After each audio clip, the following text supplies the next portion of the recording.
ইনি আমাদের নতুন প্রিন্সিপাল। আপনি কি প্রিন্সিপাল গীতা রানী? হ্যাঁ আমি। সেশন হ্যান্ডেল করতে স্যার স্কুলের ভিতরে যেতে পারবে। আমার বিরুদ্ধে স্লোগান তুলে আমি কথা বলি, কিন্তু যদি কিছু উল্টো পাল্টা হয় তাহলে তার দায়িত্ব কে নেবে? তার দায়িত্ব আমিই নেব। তা ভাড়াটা কথাটা শোনো। আমার ভাড়াটা দিন।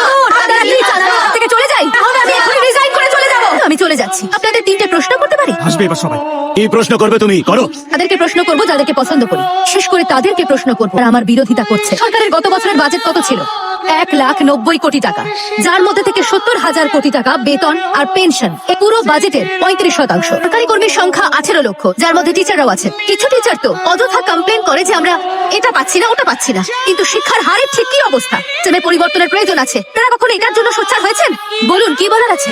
তুমি আমার লোকেদের আমার বিরুদ্ধেই উস্কাতে চাইছো। একটা প্রশ্ন বাকি। আমি তোমার কোনো প্রশ্নের উত্তর দেবো না। তোমার মতো মহিলাদের আমি ভালো করে চিনি। এই চলো, হ্যাঁ চলো সবাই, চলো চলো। নিজেকে যে কি মনে করে।